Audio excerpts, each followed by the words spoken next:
오늘 우리에게 주신 하나님 말씀 한 것 보겠습니다. 누가복음 2장 8절에서 14절 말씀입니다.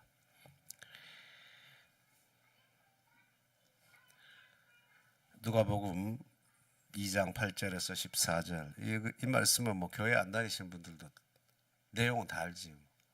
한번 볼게요. 같이 봅니다. 그 지역의 목자들이 밤에 밖에서 자기 양떼를 지키더니 주의 사자가 곁에 서고 주의 영광이 그들을 두루 비추매 크게 무서워하는지라. 천사가 이르되 무서워하지 말라. 보라, 내가 온 백성에게 미칠 큰 기쁨의 좋은 소식을 너에게 전하노라. 오늘 다윗의 동네에 너희를 위하여 구주가 나셨으니 곧 그리스도 주시니라. 너희가 가서 강보에 쌓여 구유에 누워 있는 아기를 보리니 이것이 너희에게 표적이니라 하더니 호련히 수많은 청군이 그 천사와 함께 하나님을 찬송하여 이르되 지극히 높은 곳에서는 하나님께 영광이요 땅에서는 하나님이 기뻐하신 사람들 중에 평화로다 하니라. 아멘. 예전에는 성탄 12월쯤 되면 교회마다 성탄절 준비하느라 엄청 바빴어요. 제일 먼저 하는 게 크리스마스 트리 밖에 등 다는 거.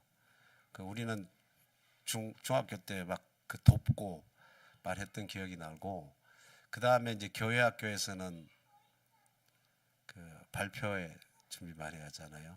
성경 암송하는 거, 그 다음에 율동하는 거, 그 다음에 연극하는 거, 그죠? 그래서 저는 주연은 못하고 목자 1, 목자 2 이런 거 동방박사 할 때는 동방박사 1, 동방박사 2 하기야 주연은 못하지. 주연은 예수님이시니까 애기니까 애기로서는 좀 힘들 것 같고, 애기는 인형 가지고 이렇게 다들 하고, 이제 요셉, 마리아 그런 역할에서 연극했던 생각이 나네요.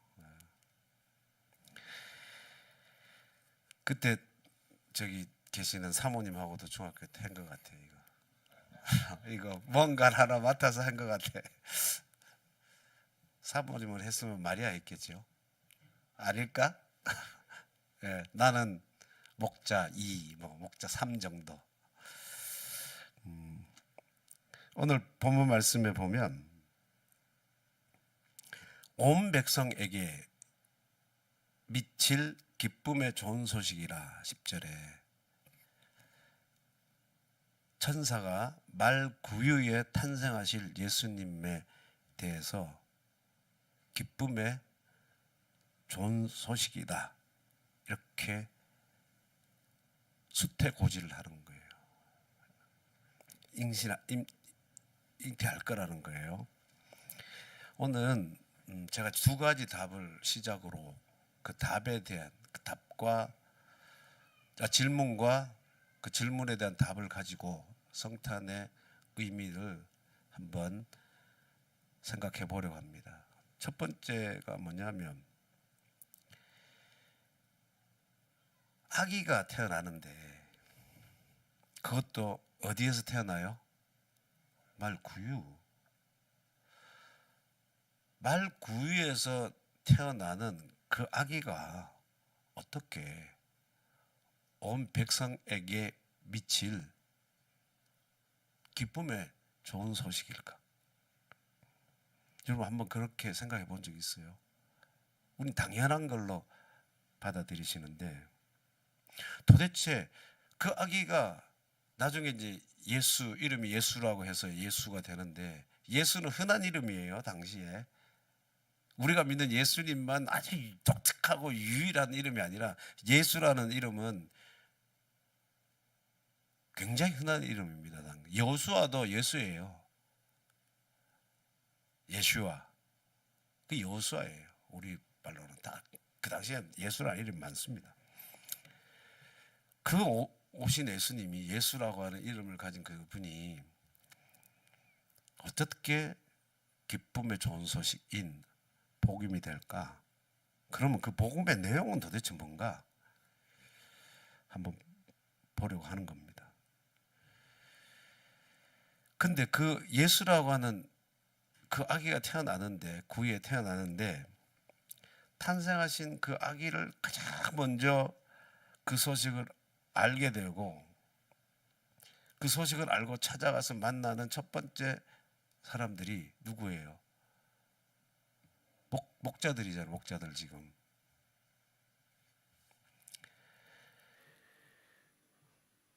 왜 하필이면 목자일까? 두 가지 질문이. 처음에는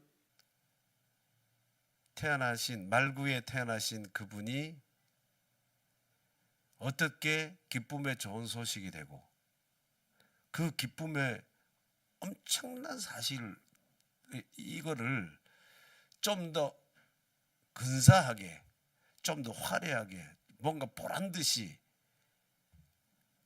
아주 지위가 높은 사람들에게 딱 네가 왕이야? 내가 왕이야? 이렇게 딱 나타나면 좀 더 극적일 수 있지 않을까요? 그런데 왜 하필이면 목자였을까? 그 당시에 그 사회상을 연구한 그 자료들을 보면 당시 사회는 귀족층이 있었습니다. 그 귀족층이라 돈도 많고 토지도 많이 가지고 있고 노예들도 데리고 있고 그런 사람들이죠. 이 사람들은 유대 사회에서 굉장히 지도층에 해당하는 사람들입니다. 뭐 성경의 사두개파, 뭐 바리새인, 뭐 이런 사람들이 나름대로 존경받으면서 사회적 지도층에 해당되는 사람이잖아요. 그 다음에 또 그 밑에 있는 부류들이 뭐냐면 신분은 자유로운데 돈이 없는 뭐 장인들, 뭐 목수, 석공, 어부 이런 사람들은 신분은 괜찮아. 노예가 아니에요. 그 돈이 없는 사람들이. 또 그 밑에 농노, 그 소장농. 소장농은 자기 농토가 없는 사람이잖아요.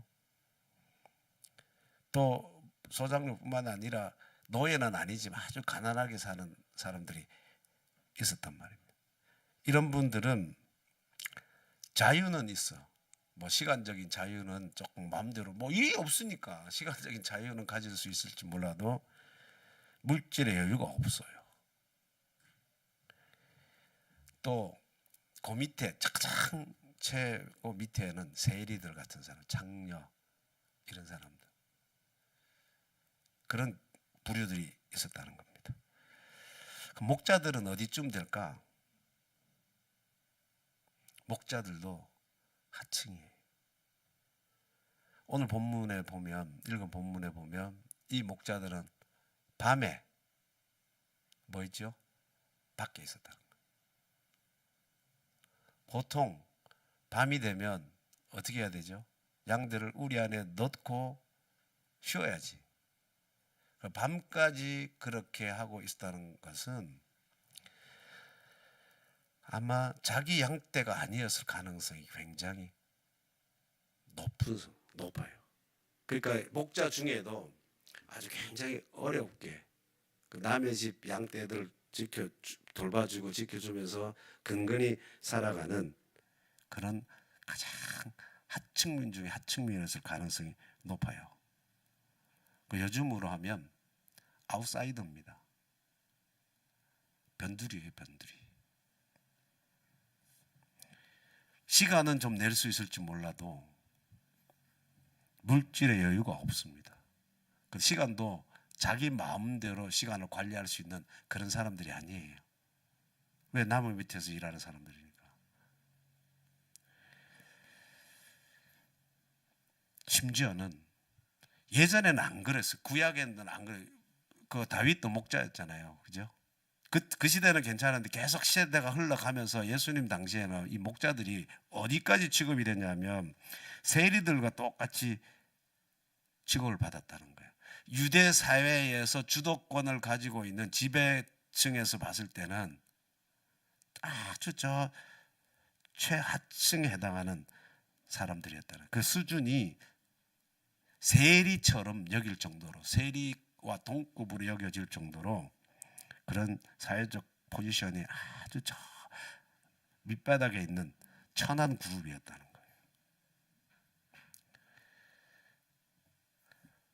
그러니까 한마디로 하면 변방에 있는, 변두리에 있는 아웃사이더였습니다. 왜 구원의 기쁨 소식이신 그분이 오셔서 가장 먼저 만나야 했던 사람들이, 또 그 소식을 알고 찾아왔던 사람들이 이렇게 당시에 변방에 있는 아웃사이더인, 내놓을 거 없는 그런 그룹의 사람들을 택하셨을까?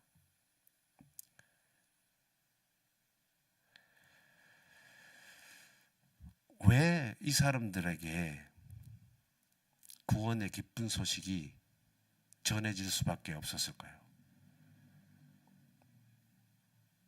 왜 그랬을까요? 우리가 생각하면 참 어렵게 사는 사람들이라, 힘들게 살고 있는 사람들을 위로하고 싶어서, 사랑이 많으신 하나님이시니까 긍휼을 베풀어서 그 어렵게 힘들게 매일매일 살아가고 있는, 더군다나 이 밤에 자기 양떼도 아닌 나무 양떼를 지키고 있을 정도로 어렵게 살아가는 이 사람들을 귀하게 여기셔가지고 하나님께서 그들에게 먼저 찾아오셔서 그들로 하여금 이 기쁨의 좋은 소식을 듣게 하시고 그분을 만나게 하셨다. 이렇게 이해할 수는 있습니다. 틀린 말은 아니지만 다 맞는 말도 아니에요. 사랑이 많으셔서 그 어렵게 살아가고 힘들게 살아가고 있는 그 사람들에게 그 사랑을 나타내기 위해서, 긍휼을 베푸시기 위해서 주님이 그 목자들을 찾아온 게 아니에요. 거기에는 필연적인 이유가 있다는 겁니다. 그 이유가 뭐냐? 첫 번째로 예수님 공생애에서 말씀하실 때 공생의 첫 번째 말씀이 뭐였죠? 회개하라, 천국이 가까웠다잖아요. 회개하라, 천국이 가까웠다. 그 말을 예수님 제일 먼저 하시는데, 그런 말을 들을 수 있는 사람이 있다는 거예요. 그 예수님의 구원의 기쁜 소식을 단순히 불쌍히 여기셔서 그들에게 나타나셔서 하신 것이 아니라 필연적인 이유가 있다는 겁니다. 그게 뭐냐? 우리 인간 사회는 모든 사람들이 좋다고 가치를 규정해 놓은 게 있어요. 이거는 좋은 거야. 이거는 더 좋은 거야. 이거 가진 사람이 최고야. 나름 정해져 있어요. 그래서 모든 사람들이, 많은 사람들이, 모든 사람은 아니고 많은 사람들이 이미 이 사회에서 정해놓은, 규정되어진 그 좋은 것들을 추구합니다. 그리고 더 갖고 싶어 한다는 거죠. 그런데 지금 목자와 같이 그 당시에 그 사회에 변방에 있고 변두리에 있고 아웃사이드에 있는 사람들은 사람들이 갖고 싶어하는, 가치 있다고 하는 것을 갖고 싶어하는 것을 갖고 있지 못한 사람들이에요.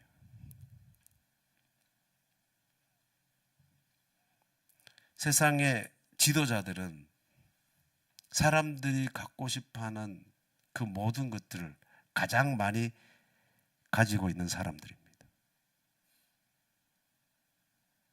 그래서 그런 사람들의 마음에는 더 이상 다른 것이 들어갈 틈이 없어요. 정해놓은 가치가 좋다라고 말하는 것을 많이 이미 갖고 있고 그것을 누리고 있기 때문에 그렇다는 겁니다. 그러니까 좋은 것이 와도 지금 자기가 가지고 있는 그 좋은 것보다 더 좋게 여기지 않고 그것을 더 좋은 것으로 여기고 그것을 마음으로 받아들일 만한 공간이 없었다는 거예요. 마음의 공간, 마음의 여지가 없는 거예요. 뭐가 들어올 만한 또 다른 좋은 것이 들어올 만한 것이 없습니다. 여러분, 기쁜 소식이 기쁨의 좋은 소식이라는 게 복음이잖아요. 우리말로. 본래 이게 유안겔리온이라고 헬라어는 유안겔리온인데 이 말은 본래 어떻게 쓰여졌냐면 당시 로마 사람들에게 있어서 복음이 뭐였냐면요. 참 재밌어요. 유안겔리온이 당시의 황제의 생일이나 승리를 알리는 소식 그게 뭐예요? 유안겔리온이 기쁨의 좋은 소식입니다. 그리고 기원전 9년 기원전 예수님 탄생 전 9년에 프리에네라고 하는 그 비문에는 그 황제 아우구스투스의 생일을 이렇게 표현했어요. 세상을 위한 복음의 시작이다. 그거를 보세요. 황제의 생일을 세상의 복음을 그 복음이란 기쁜 유앙겔리온의 시작이었다는 거잖아요. 기쁨의 좋은 소식의 시작이었다는 거잖아요. 그때 먼저 쓰였어요. 근데 보세요. 그때 황제의 생일이 유앙겔리온이야. 기쁨의 좋은 소식이야. 이렇게 쓰였는데 그 당시에 쓰고 있던 그 단어를 그대로 가져와서 지금 누가복음에서 누가는 누구에게 쓰고 있는 거예요? 예수님에게. 그러니까 이 단어를 가져온 거는 의도적이에요. 굉장히. 왜? 로마 사람들뿐만 아니라 그 로마의 문화권에 있었던 로마의 문화권에 있었던 사람들은 기쁨의 좋은 소식이 누구여야 돼요? 로마 황제의 생일이 기쁨의 소식이어야 되잖아요. 그런데 누가는 지금 진정한 황제가 진정한 기쁨의 소식은 그 황제의 탄생이 아니라 베들레헴에 있는 마구간 말구이에 누워 계시는 그분이 구원의 기쁜 소식이야. 이거를 지금 뭐 하고 싶은가 하면 말해주고 싶은 거예요. 엄청난 물론 이게 그 이사야에서도 아름다운 소식을 시온에 전하는 자는 그러고도 하고 이사야 52장 7절에 뭐 좋은 소식을 전하며 평화를 공포하며 복된 소식을 가져오며 쭉 하면서 그렇게 전하는 사람의 발이 얼마나 아름다운가 이런 말씀이 있습니다. 근데 지금 누가는 그 구약의 그 복음을 전하는 자의 아름다운 소식이 평화를 공포하는 복된 좋은 소식이 지금 누구에게서 이루어지고 있다는 것을 선언하는 겁니다. 바로 말구에 태어난 그 아기에게서 이루어지고 있다는 것을 선언하는 거예요. 여러분, 복음이라고 하는 기쁨의 좋은 소식 할 때, 유앙겔레온 할 때 로마의 황제의 탄생이 유앙겔리온 기쁨의 좋은 소식의 시작인데 성경은 그 복음을 아기 예수님 탄생을 지금 이제 복음의 시작이라고 한 거잖아요. 그러면 그 복음의 내용이 뭡니까? 그 아기 예수님의 탄생이 어떻게 해서 복음입니까? 기쁜 소식입니까? 그 내용이 뭐예요? 그 복음이라고 할 때 여러분, 우리가 복음 할 때 그 복음의 내용이 뭡니까? 뭐가 복음입니까? 그리스도가 주시다. 자, 사실은 그리스도라는 말은 여러분 직분이에요. 그러니까 그리스도가 한 사람만 그리스도예요? 아니죠. 그러니까 그리스도가 주시라 그러면 애매해. 틀린 말. 무슨 말인지 알겠어. 거기에 뭐가 들어가야 돼. 자, 그리스도라는 말은 헬라어예요. 헬라어로 그리스도고, 그 히브리어는 뭡니까? 메시아잖아. 그러니까 메시아를, 당시에는 언어가 그 헬라어가 공통어였으니까 당시에는 당연히 유대인들은 히브리어를 쓰니까 메시아라고 했겠지만 그 당시에 나머지 사람들은 뭐라고 그랬겠어요? 그리스도라고 했겠죠. 그러면 메시아든지 그리스도든지 그 뜻이 뭡니까? 그리스도라는 기름 부음 받은 자라는 뜻이잖아요. 기름 부음 받았다.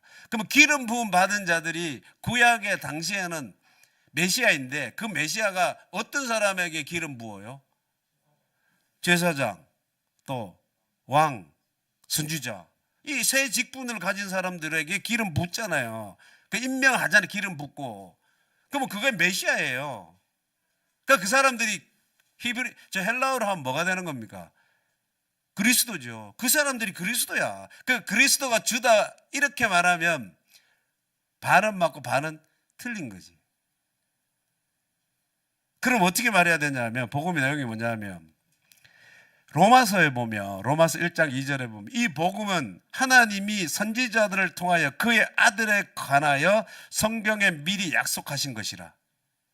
이 복음은 하나님이 미리 약속하신 것이라는 거예요. 미리 약속하신 거예요. 선지자들에 의해서 약속됐는데 3절에 보시면 그의 아들에 관하여 말하면 육신으로는 다윗의 혈통에서 나셨고 성결의 영으로는 죽은 자들 가운데서, 보세요, 이제 부활하사 능력으로 하나님의 아들로 선포되셨으니. 복음이 뭐냐 하면, 복음의 내용이 뭐냐 하면 그가, 태어날 그가 뭐라는 거예요? 누구라는 거예요? 하나님의 아들. 엄청난 선언입니다. 여러분, 하나님에게 아들이 있을 수 있습니까? 없습니까? 예? 있으면 안 돼요. 있을 수가 없어. 그 유대인들은 지금도 이 말을 못 믿는 거예요. 왜냐하면 하나님은 유일하시잖아. 유일하신 신이잖아요. 그럼 유일하신 그 신에게 아들이 있다는 것은 있을 수 없는 말이에요. 그런데 사도 바울은 유대인이었기 때문에 이걸 알아요. 사도 바울은 또 바리새인이었잖아. 그 율법에 대해서 정통한 사람이었다. 자기 스승이 굉장히 당대 최고의 사람이었거든요. 그 사람 밑에서 배운 사도 바울이 이걸 몰랐겠어요? 알았어. 하나님이 유일하신이라는 걸 알았지만, 근데 그 하나님의 유일하신 아들이 누구란? 예수라는 거예요. 보세요. 선포하셨으니 곧 우리 주 예수 그리스도시라. 그러니까 그리스도가 주다 이렇게 말하면 우리는 이제 기본을 다 전제로 하고 그리스도가 주님이시다 이렇게 하지만, 정확하게 하면 예수 그리스도가 뭐라고 해야 되는 거예요? 주다. 예수 그리스도. 다른 그리스도도 있을 수 있으니까. 기름 부음 받은 자는 다른 사람이 될 수도 있고, 왕이나 이런 사람들이 그리스도. 그 주 예수 그리스도가 뭐다? 주님입니다. 이 예수님이 이것이 부활해서 하나님의 아들 되시는 이것이 복음의 내용인데, 왜 이게 기쁜 소식이 되냐면 이 예수가, 하나님의 아들이신 이 예수가 오심으로 우리가 어떻게 돼요? 하나님께 갈 수 있게 됐다는 거예요. 이 복음이신 예수 그리스도가 우리에게 오심으로 그 성육신 하셨다. 요한복음의 표현을 하면 인간에 대해 오신 거잖아요. 지금 우리가 그 얘기를 하는 거죠. 오신 거잖아. 성탄절이 오신 그분을 기다리는 거잖아요. 오심으로 우리가 하나님을 알 수 있게 됐고, 본래 하나님을 알 수 있는 길이 없는데, 인간에게는 알 수 있는 길이 없는데 그분이 오심으로 하나님을 알 수 있게 됐고, 알게 된 그 하나님이 얼마나 좋은 분인지를 깨닫게 됐고, 그 좋은 그분을 가까이 할 수 있게 됐고, 그분을 내 마음의 중심에 주인으로 모시고 살아갈 수 있게 되었다는 거예요. 그래서 유앙겔리온, 예수님의 오심이, 말 구위에 태어나신 그 아기 예수님의 오심이 뭐가 되는 거예요? 기쁨의 좋은 소식이 되는 거예요. 예수님이 오심으로 우리가 누구를 알 수 있게 됐다고요? 하나님을 알 수 있게 됐고, 하나님을 나의 마음 중심 안에 모실 수 있게 되었다는 겁니다. 그래서 10절에 보면 기쁨의 좋은 소식을 전하고 했고, 오늘 다윗의 동네에 너희를 위하여 구주가 나셨으니 곧 그리스도 주시니라. 그분이 바로 주라는 거예요. 구원자라는 겁니다. 세상을 구원할 자예요. 당시에 아까도 말씀드렸습니다만, 당시에 로마가 유대를 통치할 때 세상을 구원한다 할 때 세상을 구원할 자가 누구겠습니까? 예? 그 당시에 세상을 구원할 자가 누구예요? 당연히 황제지. 그래서 팍스 로마는 아니에요. 로마가 평화롭게 이 세계를 다스리겠다는 거 아닙니까? 근데 지금 이 천사가 와서 그거 아니고, 세상을 구원할 구원자는 지금 말구 위에 탄생하실 아기 예수야, 그렇게 말하는 거예요. 그분은 하나님이 왕으로 기름 부었어. 왜요? 이 땅을 뭐하게 하기 위해서? 통치하고 다스리게 하기 위해서. 그러니까 그리스도여야지. 왕의 그 구약에서 누구에게 아까 우리 세 가지 기름 부음 받았잖아요. 기름 붓잖아요. 그 예수의 역할이 이 세계를 다 가지시는 분이라는 거예요. 하나님과 연결하시는 제사장 역할을 하셔야 되니까 그리스도여야지. 그 다음에 이 땅을 다스리셔야 되니까 어떤 역할을 하는 거예요? 왕의 역할을 하셔야지. 또 하나님의 말씀을 선포하시는 분이니까 무슨 역할을 하는 거예요? 선지자 역할. 그 예수님은 기름 붓는 당시에 그 세계의 직분의 역할을, 삼중직을 다 가지시는 분이에요. 그래서 그리스도라는 거예요. 그리스도. 기름 부음 받은 자, 메시아. 그리고 하나님과 그러니까 통치하실 뿐만 아니라 통치하시면서 누구와 연결시키는 거예요? 제사장의 역할을 하면서 하나님과 우리를 뭐 해주시는 분입니까? 연결시켜 주시는 분이란 말입니다. 그러니까 그분이 뭐냐? 주예요. 곧 그리스도 주시니라. 구주라는 것은 세상을 구원할 자라는 말이었고, 여기에서 그리스도는 기름 부은 세계 얘기하는 거고, 그 다음 주는, 여기서 주는 큐리어스예요. 주인이란 말입니다. 세상을 구원하고 우리를 하나님과 연결시켜 주시고 하나님을 채우게 하시는 뭐라는 거예요? 주님이시라는 거예요. 주님, 큐리오스. 당시의 큐리오스는 누구였겠습니까? 세상을 구원하고 그들을 다스릴 주인은, 그러니까 로마 황제였거든요. 로마 황제가 큐리오스예요. 주님이에요. 주인인 시대예요. 이 시대에 지금 누가는 과감하게, 아주 담대하게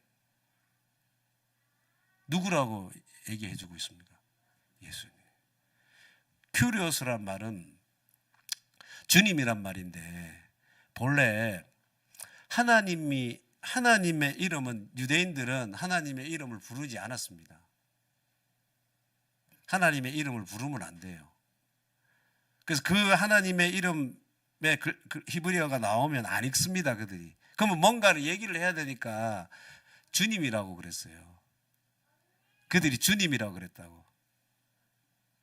여호와를 쓰여지기는 여호와라 쓰여져서 지금 우리는 여호와라는 말을 쉽게 하는데 유대인들은 그 말이 나올 때 여호와라고 하는 히브리어가 이렇게 네 글자가 쓰여졌거든요.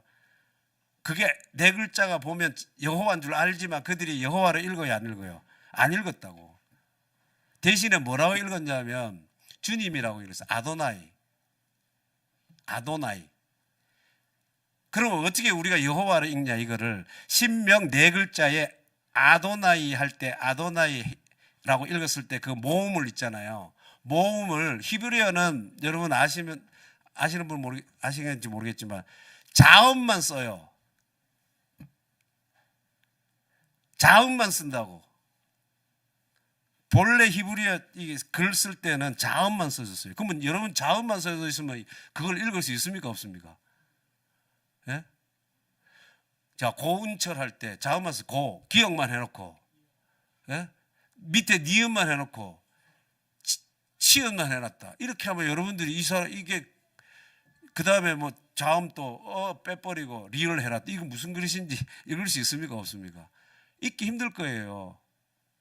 근데 자음만 써놔도 이 사람들은 뭐예요? 다 읽지. 거의 외우는 거예요. 다 읽어요. 근데 이걸 후대 사람들이 그걸 모음 부호를 붙여가지고 지금은 이렇게 히브리 성경을 보면 모음이 다 밑에 찍혀져 있어요. 이상한 부호로 찍혀져 있어. 그 사람들은 다 알죠. 근데 그 하나님을 하나님이라 부를 수 없었기 때문에 읽을 수 없었기 때문에 아까 주님이라고 불렀다 했잖아요. 그거를 나중에 그 히브리어로 된 이 성경을 헬라어로 번역을 하는데 왜냐하면 이제 유대인들이 다 흩어져서 살게 되잖아요. 그 흩어져서 살게 되니까 혈통은 유대인인데 사는 거는 다른 지역에 살다 보면 언어가 다르겠죠. 그 당시에 그러면 무슨 언어를 썼습니까? 헬라어를 썼거든요. 그래서 헬라어로 된 히브리 성경을 번역하는 겁니다. 그게 아프리카 지금의 알렉산드리아, 이집트 그 위에 있잖아요. 거기에서 유대 종교 지도자들이 70여 명이 모여가지고 번역을 해요. 헬라어로. 그거를 우리가 70인역이라고 하는데 그때 그 하나님을 뭐라고 번역을 했냐면 뭐라고 번역했게요? 예? Curious. 이걸 얘기하려고 너무 장황하게 막 성경 번역까지 얘기했는데 Curious. 하나님을 뭐라고 헬라어로 번역했냐면 Curious. 그 Curious라고 하면 엄청난 게 들어가 있어요. Curious는 누구예요? 하나님이라는 거예요. 하나님의 아들이 있는 것도 유대인들은 그 바울은 나중이지만 이 받아들이기 힘들지만 Curious예요. 예수 그리스도가 바로 누구라는 거예요? Curious, 주님이라는 하나님이라는 거예요.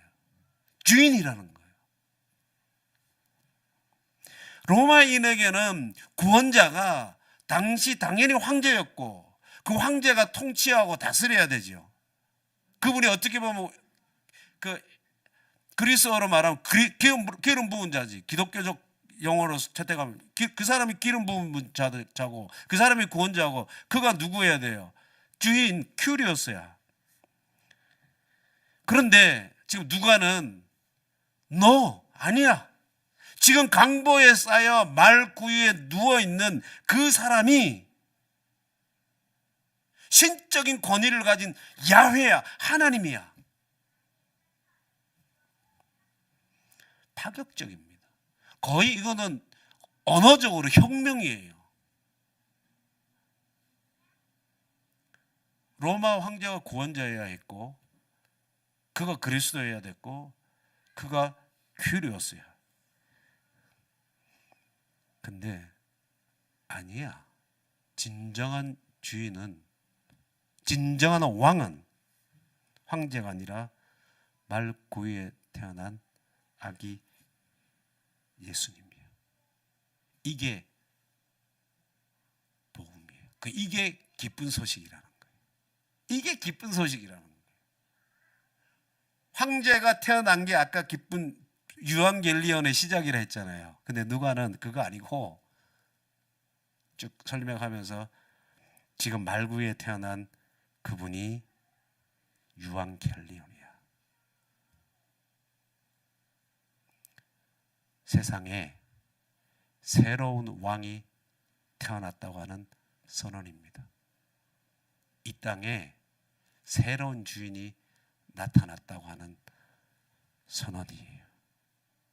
새로운 주인이 나타났으니까 이제 지금까지 살아오던 현실과 다르겠죠.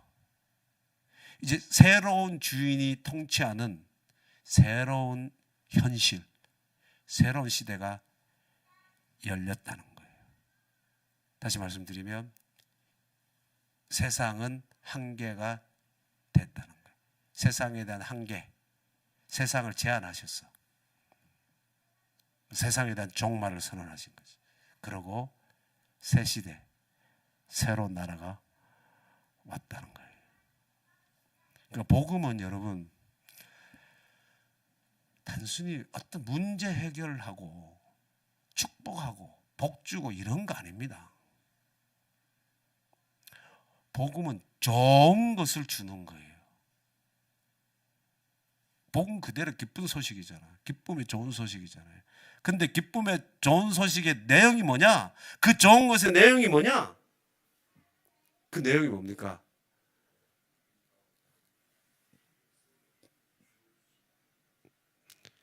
바로 예수 그리스도가 오셨다는 거고, 그 오신 이유가 바로 누구와 연결시켜주기 위해서?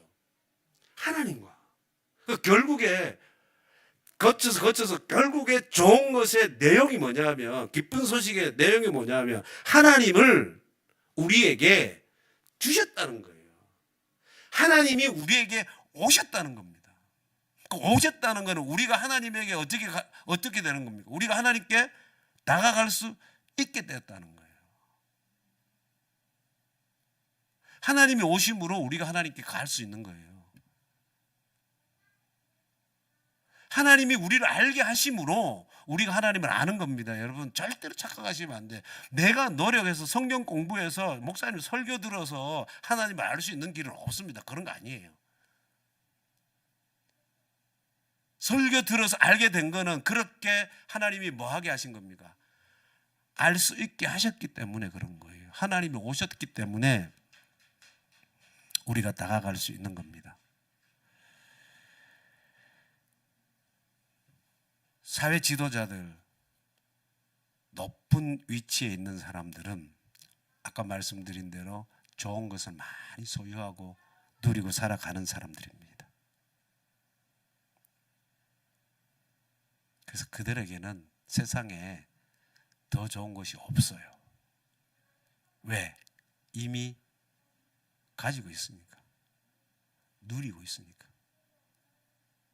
그러니까 그분들에게는 말구위에 태어난 그분이 가지고 오신 그 하나님이 더 좋다고 생각할 마음에 여유가 없습니다.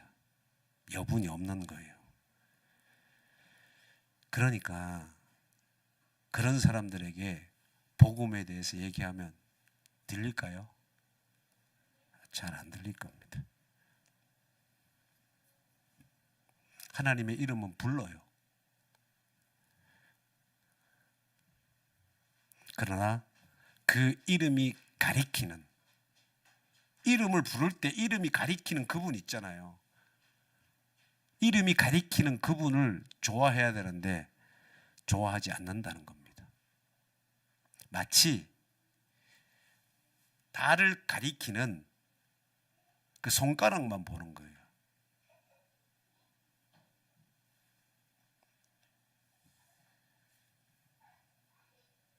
달이, 이거 지금 내가 이 손가락으로 달을 가리키면 이 손가락이 가리키는 달을 봐야 되잖아요. 근데 손가락만 보고 있다고. 하나님의 이름을 부르지만 하나님이라고 하는 그 이름이 가리키는 그분 자체를 봐야 되는데 그분을 볼 생각을 하지 않는 겁니다. 예수님이 오신 것은 손가락이에요. 그래서 표징이라 그랬잖아요. 여기다 표징. 손가락이 누구를 향하는 손가락일까요? 예수님은 하나님을 향하는 손가락이란 말입니다. 하나님을 보라는 거예요.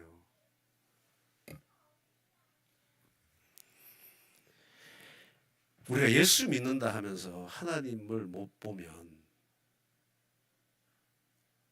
헛거예요.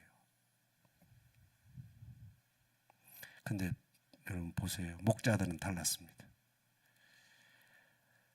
좋은 것 아무것도 가지고 있지 않은 변두리예요. 아웃사이드입니다. 변방의 인생이에요.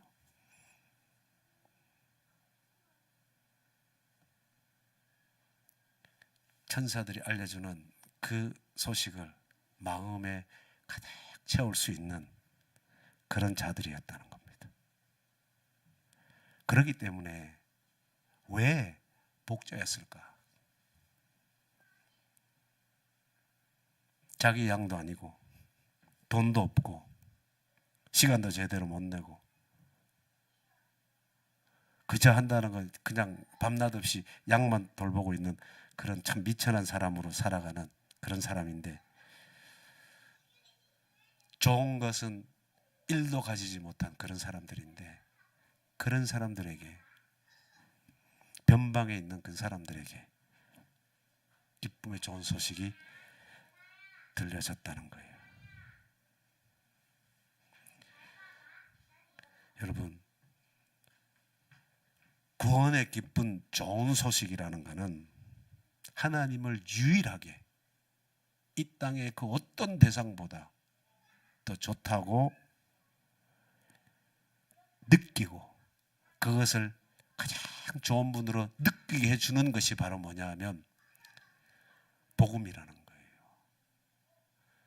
하나님이 그 어떤 대상보다 가장 좋은 분입니다. 느껴지고 그분을 내 마음으로 받아들여질 때 그 사람에게 지금 뭐가 일어났냐면 구원이 일어난 거예요. 복음이 받아들여졌고 구원의 시작이 된 겁니다. 왜?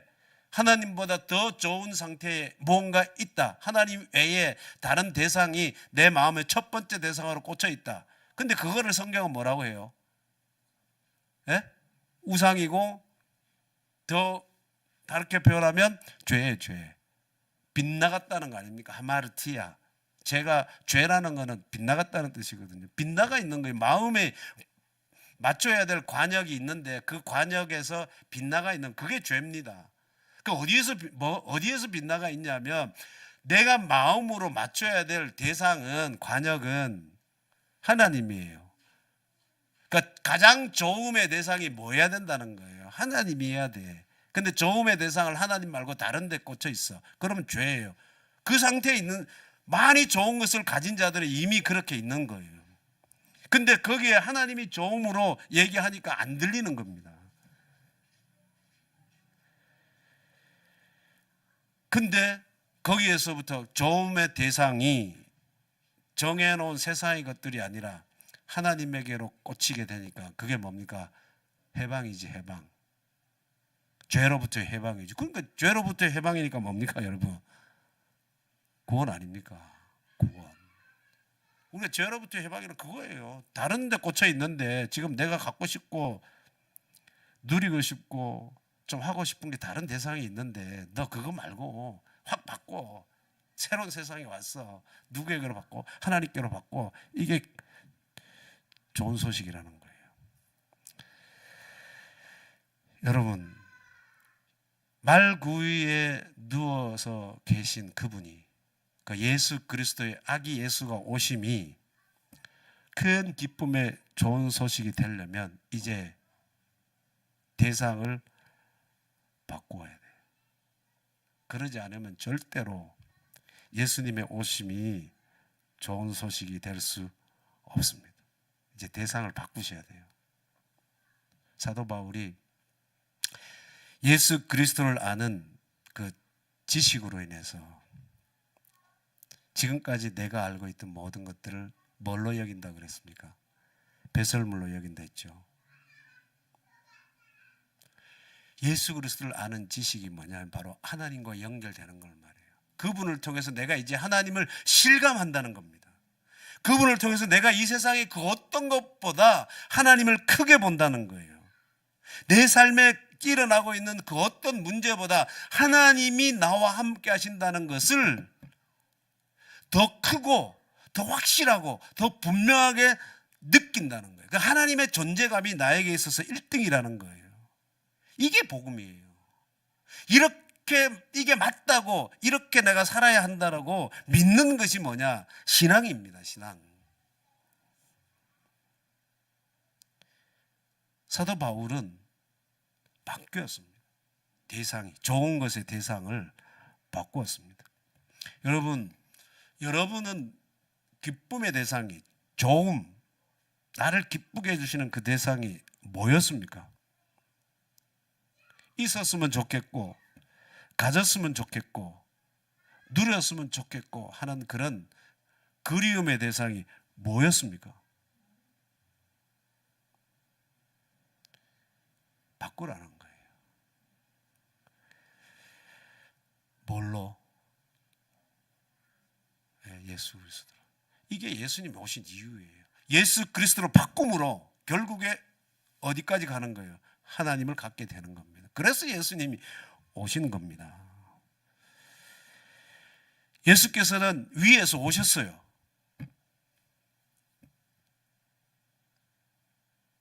그러고 오셔서 그 위에 하나님 얘기를 하신 겁니다. 그리고 그 오셔서 그 얘기를 하시면서 우리가 그 위로 갈 수 있도록 길을 만드신 분이에요. 그리고 결국에 십자가에 달려 죽으시고 다시 위로 가셨잖아요. 그런데 우리는 이 땅에 살아요. 우리는 이 땅에 삽니다. 그래서 그 그리움의 대상을 바꾸라는 거예요. 오셔서 다시 가신 그분을 뭐 하라는 거예요? 나의 그리움의 대상으로 바꾸라는 겁니다. 그렇게 되면 엄청난 일이 일어나는 거예요. 그 무엇도 부럽지 않습니다. 그 어떤 상황에서도 좌절하고 실망하고 낙담하지 않습니다. 그 사람은 이렇게 노래해요. 14절에 보면 지극히 높은 곳에서는 하나님께 영광이요 땅에서는 하나님이 기뻐하신 사람들 중에 평화로다 하니, 하늘에는 영광이라는 말은 하늘에 계신 그분을 그리워함으로, 영광이라는 말은 영화로운 빛이잖아요. 영화로운 빛이라는 게 뭐냐면 광채예요. 광채. 연극할 때 무대에서 조명이 비치면 무대 주변이 깜깜한데 조명이 딱 비치면 무대 위에 있는 그 주인공만 보이잖아요. 그게 뭡니까? 영광이에요.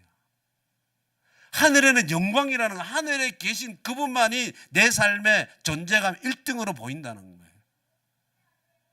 내가 대상을 바꿨으니까 이제 더 누리고 싶고 더 갖고 싶고 하고 싶었던 그런 것들이 이전에는 땅의 것이었다면, 사람들이 정해놓은 세상의 가치관이 가장 극치에 이른 그런 것을 나도 갖고 싶어 했다면, 이제는 그 그리움의 대상을 하나님 거로 바꿨잖아요. 하나님이 1등이라는 거예요.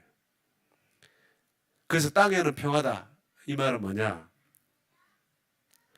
모든 것이 평화롭게 딱딱 맞아진다. 기어가 이렇게 맞아져야 돌아가듯이 딱딱 맞아 돌아가게 조화롭게 잘 맞아, 모든 것이 직장생활, 사업하는 거, 내 건강, 자녀 문제 이런 것들이 조화롭게요. 하모니를 이뤄가지고 잘 맞게 돌아가는 그 상태가 뭡니까? 평화. 그 땅에서는 그런 평화가 많이 안 가질 수 있어요. 남들처럼 뭐 엄청 부자가 안 될 수는 있습니다. 부자가 된다는 게 아니고 얼마를 가졌든지 그런 내가 관계하는 모든 분야에 그 내 삶의 모든 영역에, 사업이든지 직장이든지 자녀이든지 가정이든지 뭐 이런 영역에 뭐가 일어나는 거라고요? 조화, 하모니를 이루게 된다는, 그게 평화입니다. 여러분, 우리에게 이 아기 예수님이 오신 것을, 이 오신 예수님을 맞이하는 것보다 더 급한 일이 있을까요? 없을까요? 있습니까? 이 목자들은 이 소식을 듣고 15절 말씀해 보십시오. 천사들이 떠나 하늘로 올라가니 목자가 서로 말하되 이제 베들레헴으로 가서 주께서 우리에게 알리신 바 이 이루어질 일을 보자. 이제 이 말은 명령하고 난 뒤에 천사들이 떠나가자마자 당장에 갔다는 거예요. 지체하지 않았다는 겁니다. 머무르지 않고 의심하지 않았다는 거예요. 계산하지 않고 생각하지 않고 바로 당장에 가자마자 당장에 이제 가자 하고 갔다는 겁니다. 그러고 16절 끝에 보시면 그 위에 누운 아기를 찾았다는 거예요. 수색하다는 뜻이에요. 수색하다. 바로 가서 베들레헴의 어느 위치에 있는지를 찾아서 그분을 만났다는 겁니다. 여러분, 이 세상에서 예수님이 우리의 구원자로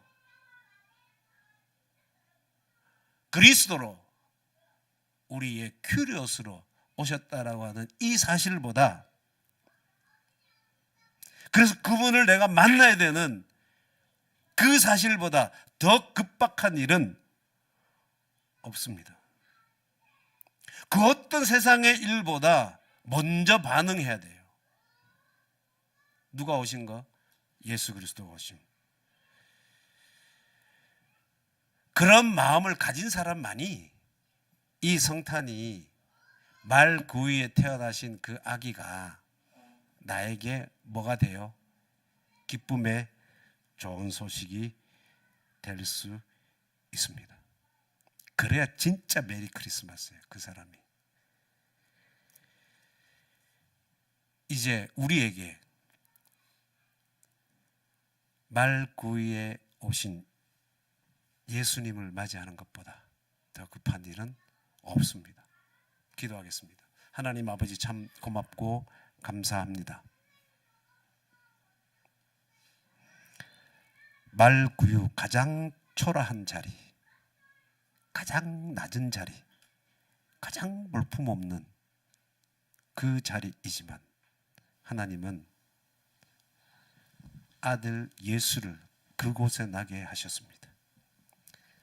세상에 좋다고 하는 모든 것을 그 말구유 아래에 놓게 하셨습니다. 가장 최고라고 하는, 그래서 갖고 싶고 누리고 싶은 그 모든 것들도 하나님 보실 때는 말구유보다 못한 거야. 그렇게 선언하는 말씀입니다. 하나님, 말구유에 태어나신 그 예수가 가장 우리 삶에 좋으신 분이기 위해서 내가 가장 좋아하고 갖고 싶고 하고 누리고 싶은 그 대상을 이제 하나님 당신으로 바꾸게 해 주십시오. 하나님을 크게 보고 분명히 보고 확실하게 보고 그 하나님을 존재감의 1등으로 여기고 살고자 하는 그 믿음의 사람만이 아기 예수님의 오심이 구원의 기쁜 좋은 소식이 될 것입니다. 이번 성탄에 다시 한번 그 예수님을 내 마음의 가장 깊은 곳에, 중심에 주인으로 모실 수 있는 기회가 되게 하여 주옵소서. 그래서 하늘에는 영광이 되고 땅에는 평화가 일어나는 삶이 되게 하여 주옵소서. 예수님의 이름으로 기도하옵나이다. 아멘.